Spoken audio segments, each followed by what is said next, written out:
In our dorm, behind the back door, there was a sealed well. 2 yellow talismans with red characters were pasted across the lid. From the first day I enrolled, the room next door, 206, was always locked tight, heavy chains binding the door shut. No one knew why.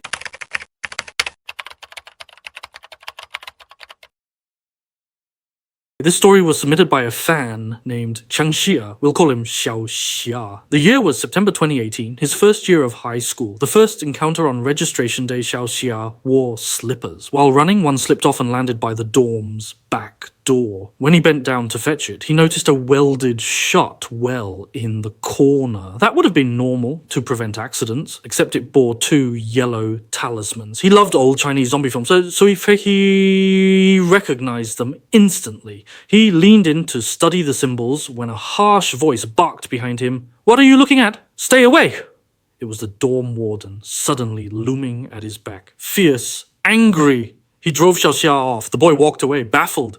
That same corridor housed room 205, his dorm. Next door, 206, was bound in iron chains. His roommates were as puzzled as he was. It had always been shut, they'd heard. The first night, that night, after gaming until lights out, they settled in at midnight. Then came the noises. "Help me! Help me!" Glug, glug, glug, like water bubbling. Then thrashing, like someone drowning in a toilet stall. The sound was sharp, coming from 206. Frozen, Xiao Xia whispered, "Did you guys hear that?" Instantly, the whole building fell silent. Even the noises ceased. Then Zhang Hu, the bold one, crept to the door, cracked it open. The hall light glowed, chains intact. He rushed back, pale. The room's still locked. But the cries, how could anyone be inside? None of them slept. Confirmation. Next day, they asked 207 next door. Those boys looked alarmed. "We thought you were making noise. We nearly came over." Now everyone was shaken. Both 205 and 207 had heard.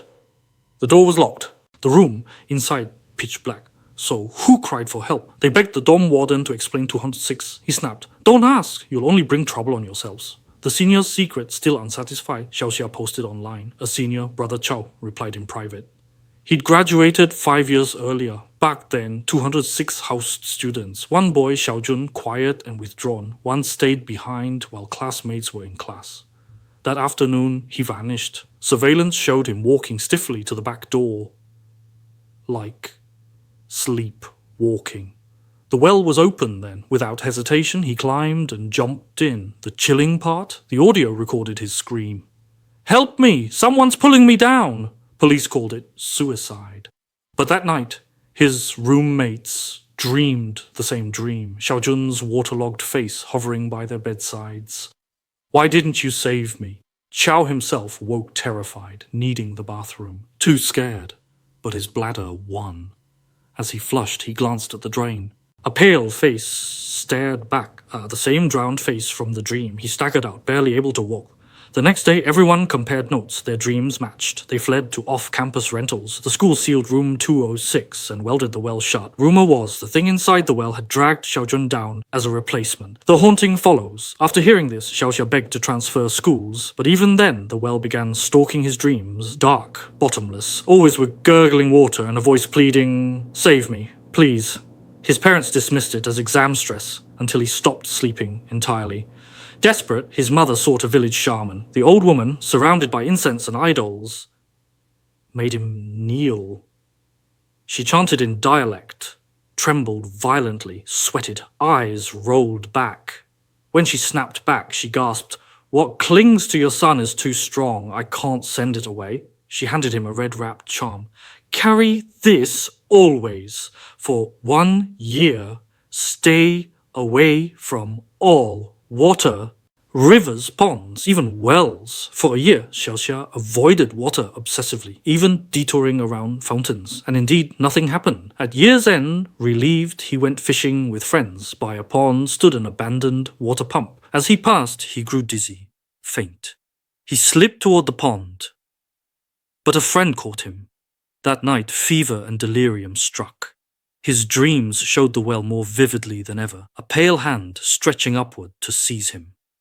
The Taoist's judgment. His mother, terrified, found a remote Taoist priest After hearing the tale, the master studied Xiao Xia and said flatly, "It's only been sent away temporarily. It hasn't left. It will come to your home." That night, he and 2 disciples came to their house.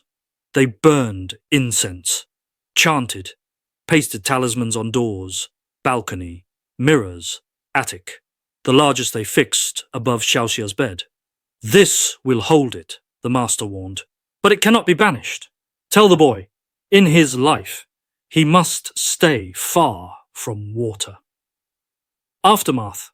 From then, the nightmares stopped, but now, working away from home, Xiao Xia still lives in quiet fear. Beneath his pillow lies that same red charm. On his nightstand, a peachwood sword points directly at the door. Laugh if you like, but for him, it's the only way to sleep in peace. That's all for today's story.